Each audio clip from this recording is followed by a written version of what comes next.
The morning sun cast long shadows across Windsor Castle as Catherine walked through the ancient corridors, her footsteps echoing softly on the polished marble floors. She had been summoned to the royal vault by the Queen's private secretary, a rare occurrence that filled her with both curiosity and anticipation. The heavy oak doors creaked open to reveal rows of glass cases containing centuries of royal treasures, each piece holding stories of love, power, and legacy. Catherine's breath caught in her throat as her eyes fell upon a particular display case. Tucked away in the corner, inside lay a stunning sapphire and diamond necklace, its deep blue stones catching the light like captured starlight. The craftsmanship was extraordinary, with delicate silver settings that seemed to dance around each precious gem. But it wasn't just the beauty that stopped her cold. It was the recognition that washed over her like a wave. This was Diana's necklace, the one she had worn to countless state dinners and royal galas. Catherine remembered seeing photographs of her late mother-in-law wearing this very piece, her radiant smile complementing the jewels perfectly. The necklace had been Diana's favorite, a gift from the Queen Mother that had become her signature piece during her years as Princess of Wales. The elderly curator, Mr. Hartwell, noticed Catherine's fascination and approached with a knowing smile. He explained that the necklace had been Diana's most treasured possession, something she had specifically requested to be preserved for future generations of royal women. Diana had written detailed notes about each piece in her collection, but this necklace held special instructions. It was to be given to the future Queen. When the time was right, Catherine felt a deep connection to the woman she had never met, but whose shadow had shaped so much of her life.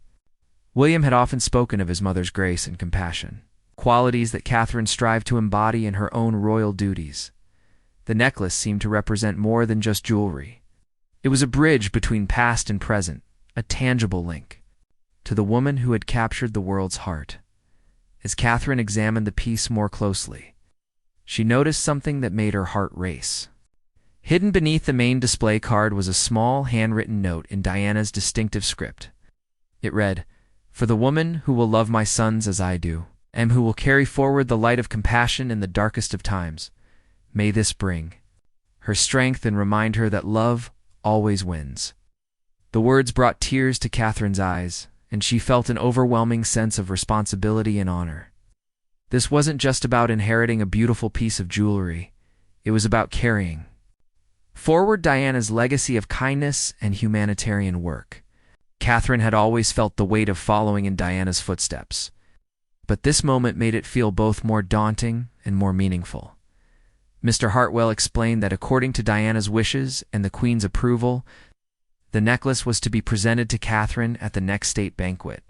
It would be a private ceremony, witnessed only by immediate family members, but the significance would be enormous.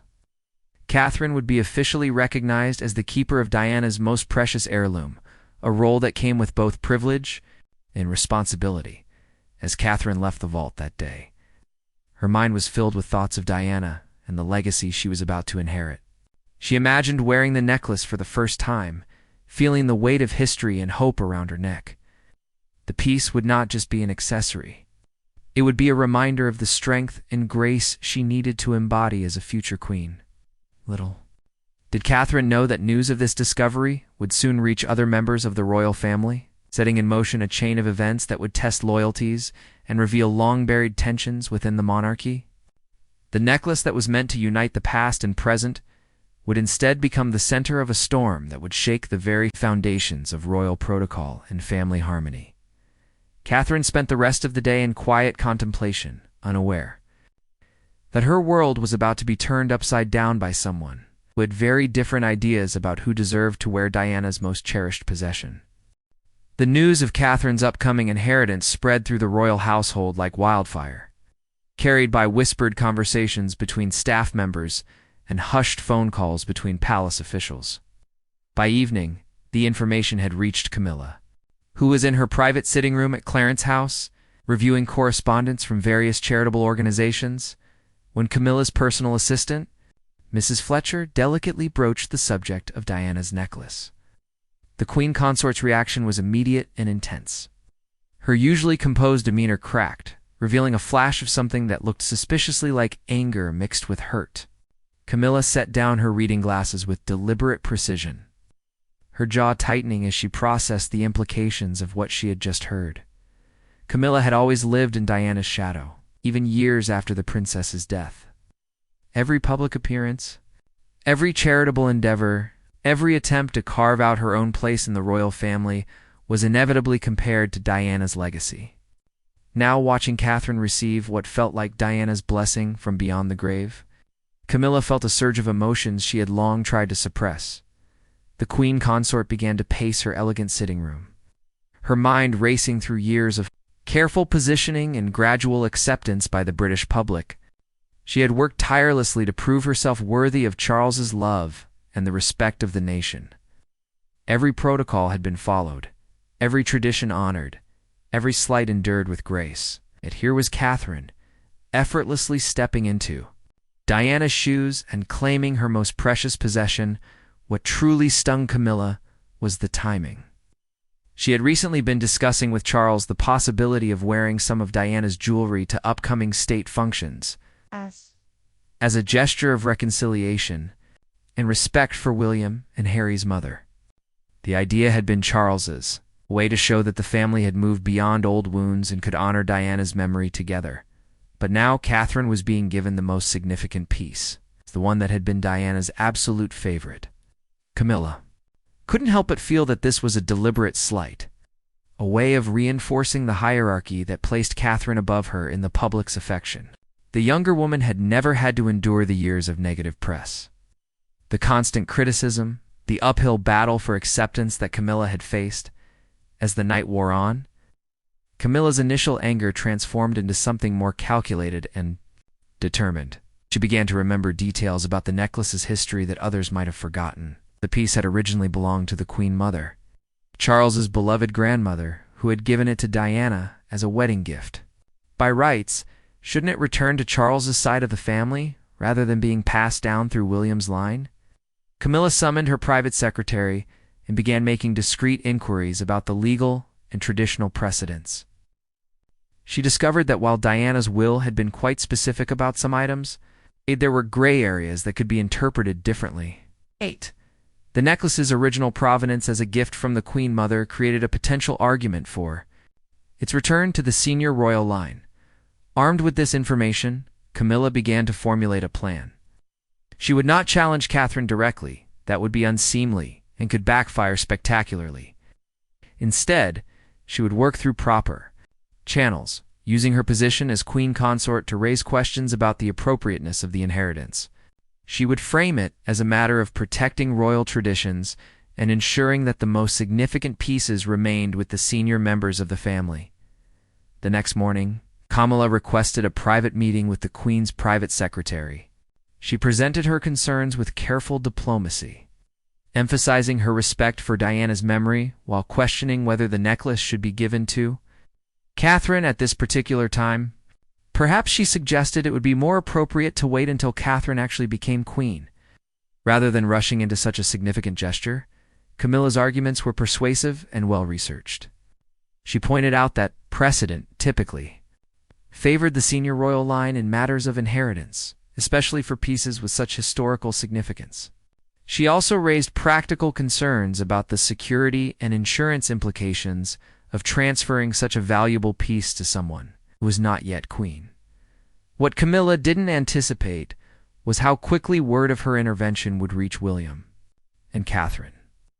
The royal household, despite its reputation for discretion, was a complex web of loyalties and competing interests. By afternoon, Catherine knew that her inheritance was being challenged, and she was both hurt and angry that someone would try to prevent her from receiving what Diana had specifically intended for her. The stage was now set for a confrontation that would test the delicate balance of power within the royal family. Camilla, feeling that she was finally asserting her rightful place in the hierarchy, had no idea that her actions would unleash a storm that would consume the palace and capture the world's attention. The atmosphere in Kensington Palace was electric with tension as Catherine received the devastating news about Camilla's interference. William found his wife in their private study, staring out at the gardens with a mix of disbelief and determination. Etched across her features, the normally composed Princess of Wales was struggling to contain her emotions, her hands trembling slightly as she held the original documentation about Diana's wishes. William's reaction was immediate and fierce. His protective instincts, honed by years of defending his mother's memory, kicked into overdrive. He couldn't believe that Camilla would dare to challenge something so personal and meaningful, especially when it came with Diana's explicit blessing. The betrayal cut deep, not just because of the necklace itself, because it represented a fundamental disrespect for his mother's legacy. Catherine, however, surprised William with her measured response. Despite her hurt and anger, she recognized that this battle needed to be fought strategically, not emotionally. She had learned from years of navigating royal politics that direct confrontation rarely yielded the best results. Instead, she began to carefully consider her options, drawing on the strength and wisdom she had developed during her years as a senior royal. The couple decided to seek support from unexpected quarters. Catherine reached out to Princess Anne, known for her no-nonsense approach to royal matters and her deep respect for tradition. Anne had always maintained a complicated relationship with Camilla, viewing her as an outsider who had disrupted the natural order of things. When presented with the facts about Diana's wishes and Camilla's challenge, Anne's response was swift and decisive.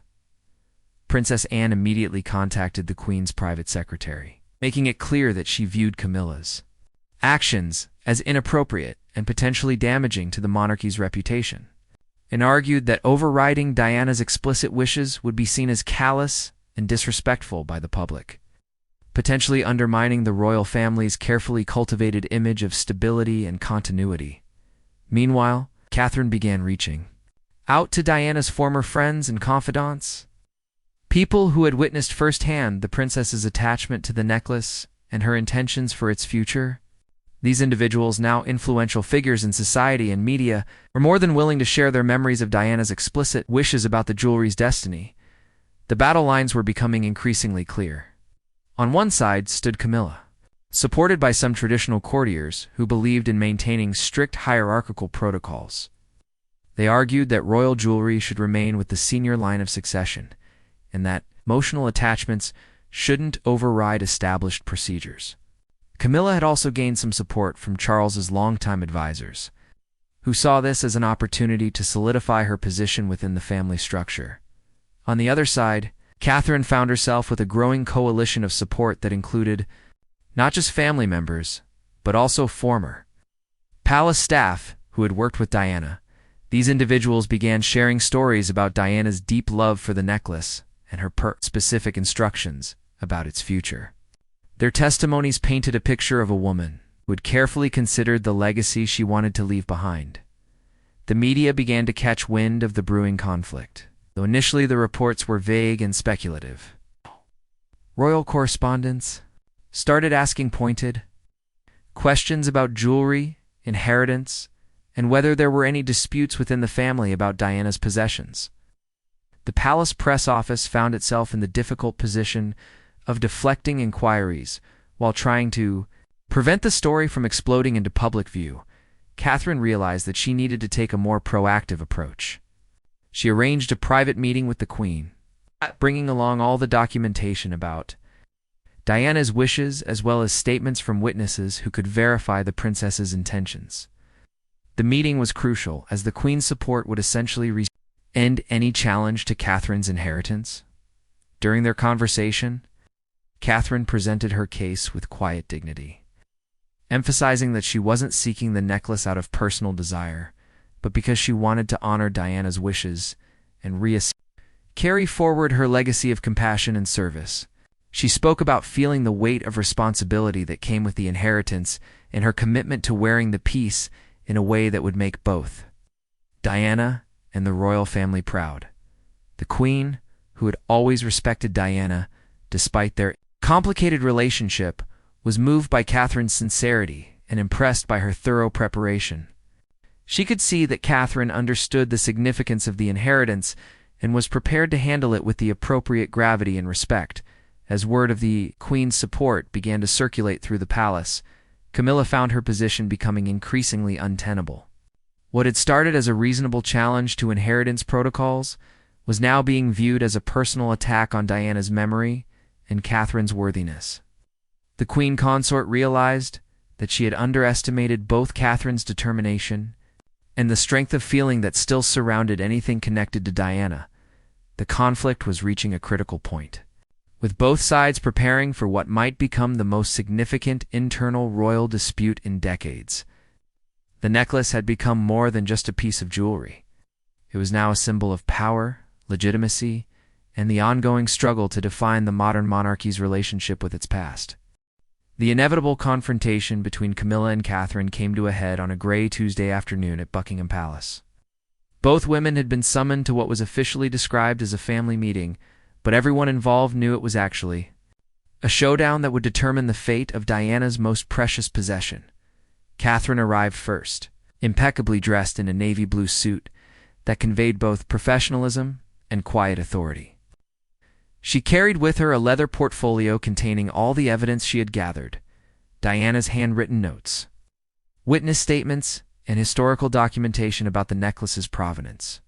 Her demeanor was calm and composed, but those who knew her well could see the steel in her eyes.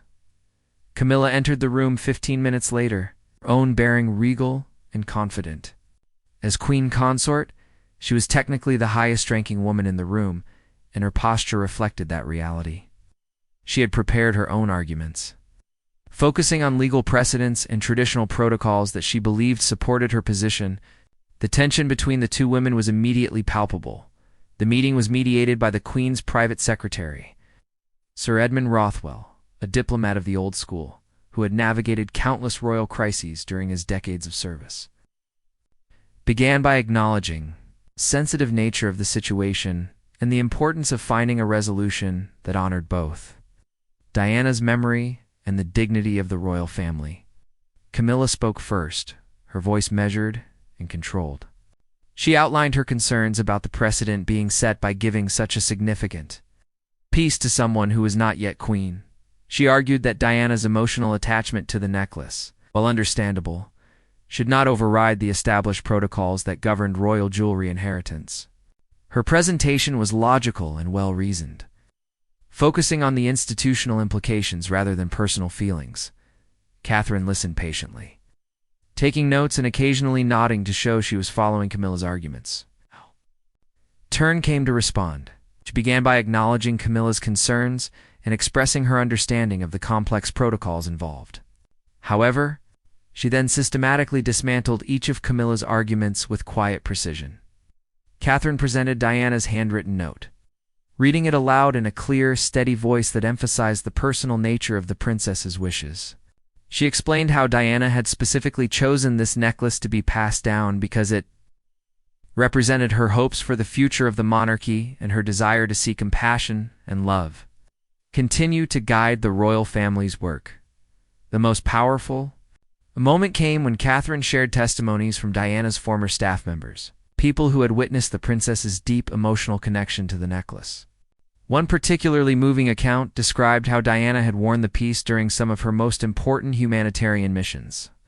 Believing that it brought her luck and strength when she needed it most, Camilla's composure began to crack as she realized the strength of Catherine's position.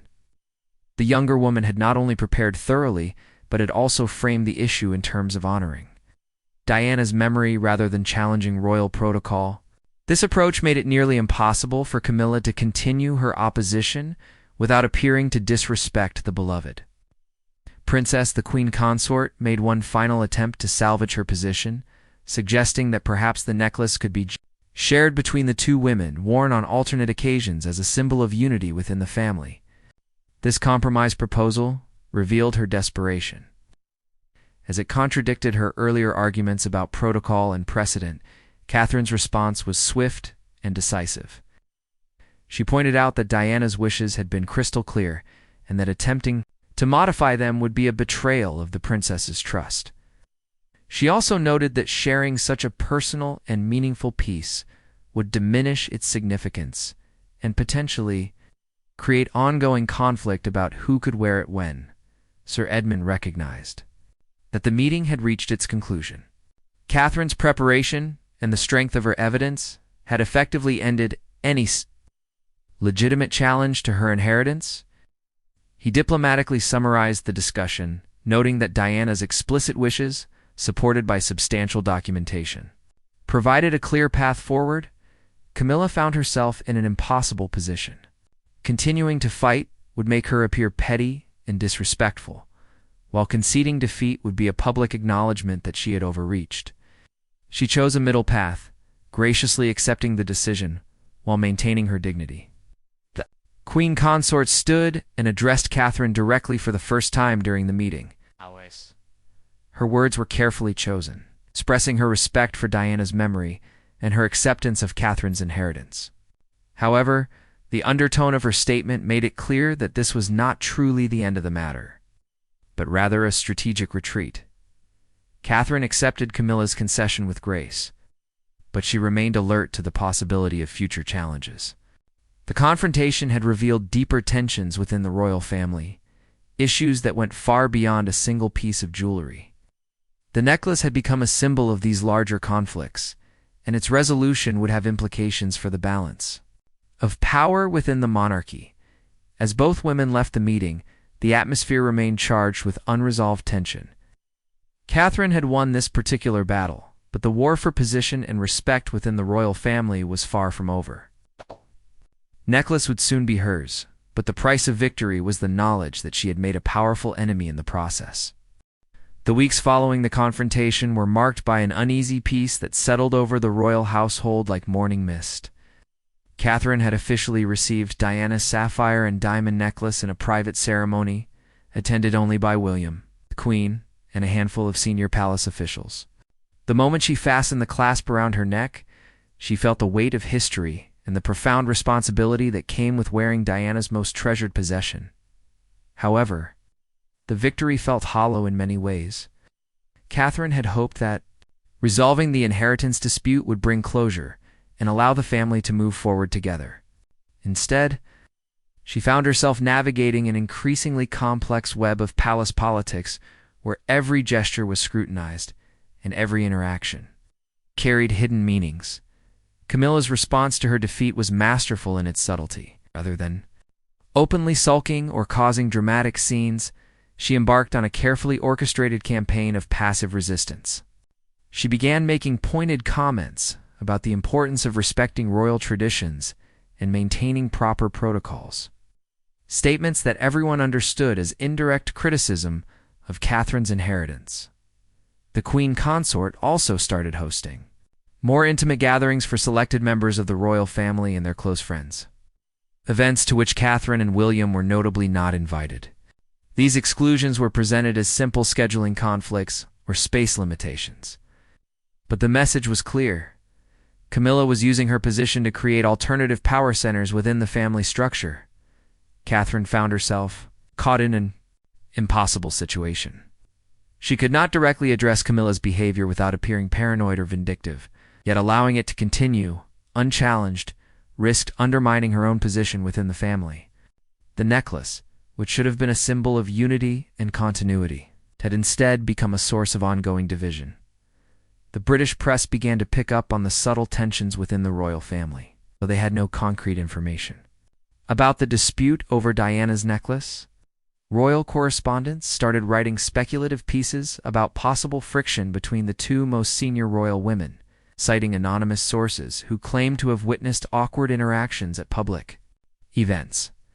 Catherine's first public appearance wearing the necklace was at a state banquet for the visiting president of France.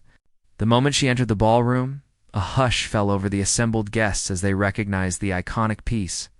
Photographers captured hundreds of images of Catherine wearing Diana's necklace, and the pictures quickly went viral on social media.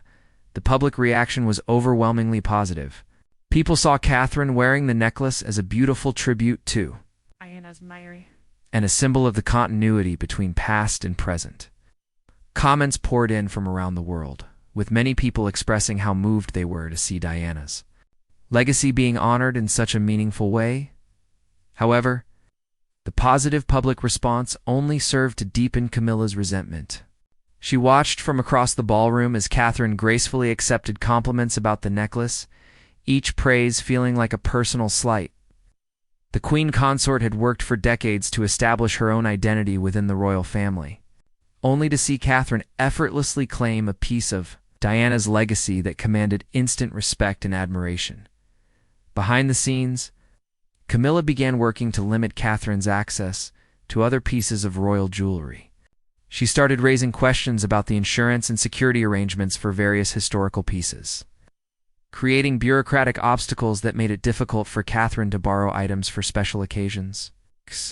These actions were presented as responsible stewardship, but their true purpose was to prevent Catherine from further cementing her connection to the royal collection. Catherine recognized what was happening, but chose to respond with characteristic grace and patience. Rather than engaging in tit-for-tat retaliation, she focused on her royal duties and charitable work, allowing her actions to speak louder than any words. She wore Diana's necklace to several high-profile events, each time generating positive coverage that reinforced her position as Diana's spiritual successor. The situation reached a new level of complexity when Harry and Meghan made a surprise visit to London. Harry was deeply moved when he saw Catherine wearing their mother's necklace, and his emotional reaction was captured by photographers.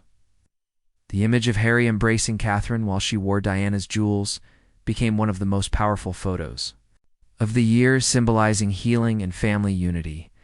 This development caught Camilla completely off guard. She had not anticipated that Harry's reaction would be so positive, that his support would further legitimize Catherine's inheritance. The photo effectively ended any remaining questions about whether Catherine was the rightful heir to Diana's necklace. It showed that even Diana's younger son approved of the arrangement. Camilla realized that she had significantly underestimated both Catherine's strategic thinking and the enduring power of Diana's legacy. The Queen Consort's attempts to undermine Catherine's position had largely backfired, serving only to highlight the contrast between her own calculated approach and Catherine's genuine, emotional connection to Diana's memory. As the months passed, palace insiders began to notice a gradual shift in the balance of power. Catherine's confidence grew with each successful public appearance, while Camilla found herself increasingly isolated in her opposition. The necklace had become more than just a piece of jewelry. It was now a symbol of Catherine's growing influence and her rightful place in the royal hierarchy. The aftermath of the inheritance dispute had revealed fundamental truths about the nature of power within the modern monarchy. Traditional protocols and hierarchical positions mattered less than public perception and emotional authenticity. Catherine had won not just because she had the better legal case, but because she understood how to connect with people's hearts and minds in a way that Camilla had never quite mastered. The final resolution of the conflict came in an unexpected way during the annual Christmas gathering at Sandringham House. The entire royal family had assembled for the traditional holiday celebration, and the tension between Catherine and Camilla had reached a point where it was affecting the atmosphere of the entire gathering. The Queen, now in her advanced years but still sharp and perceptive, had been watching the ongoing tension with growing concern. She understood that the dispute over Diana's necklace had evolved into something much larger and more dangerous to the unity of the royal family. As the matriarch of the dynasty, she felt responsible for finding a solution that would restore harmony without compromising anyone's dignity. On Christmas Eve, the Queen requested private meetings with both Catherine and Camilla. She spoke with each woman separately, listening carefully to their perspectives and concerns. What she discovered was that the conflict had grown far beyond the original dispute over jewelry inheritance. Both women felt that their positions within the family were under threat, and both were fighting to protect what they saw as their rightful place in the royal hierarchy. The Queen's solution was both elegant and unexpected. She announced that she would be creating a new tradition for the royal family's charitable work, establishing the Diana Memorial Foundation as a permanent institution dedicated to continuing the princess's humanitarian legacy. Catherine would serve as the foundation's president, while Camilla would chair its board of trustees. This arrangement gave both women important roles in preserving Diana's memory while requiring them to work together toward a common goal. The Queen explained that Diana's true legacy was not in her jewelry or possessions, but in her compassion and her dedication to helping others. By focusing on this aspect of Diana's life, Both women could honor her memory while building their own meaningful contributions to the royal family's work. Catherine was initially hesitant about the arrangement, worried that it might diminish the significance of her inheritance or create ongoing opportunities for conflict.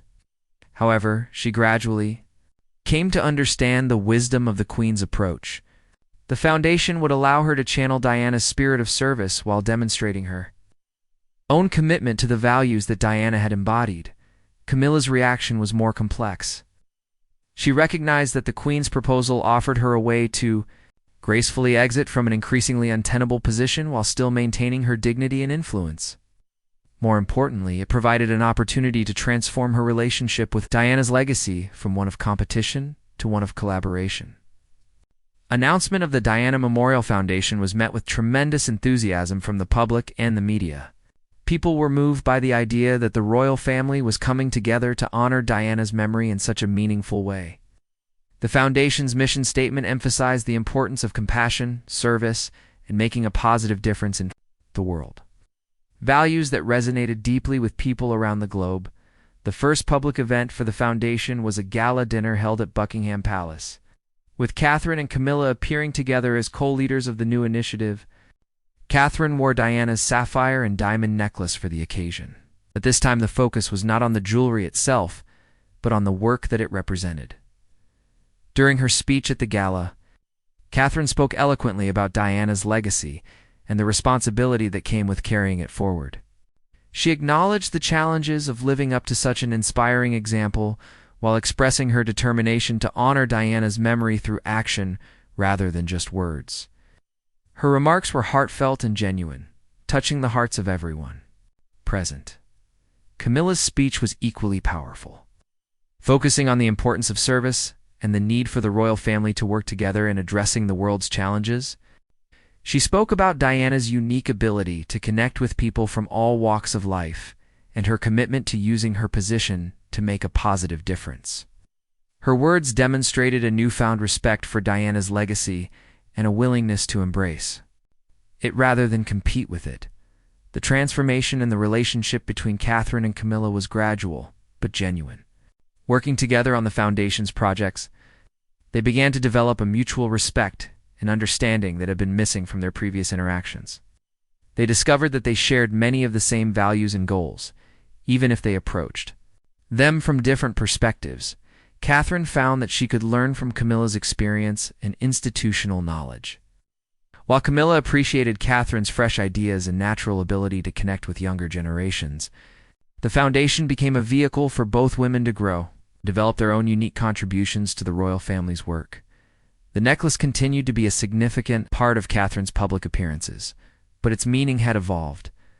It was no longer just a symbol of inheritance or a source of conflict, but rather a reminder of the responsibility that came with being part of the royal family.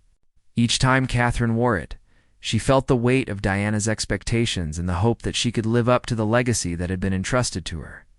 Years later, when historians looked back on this period, they would recognize it as a turning point in the modern monarchy's development.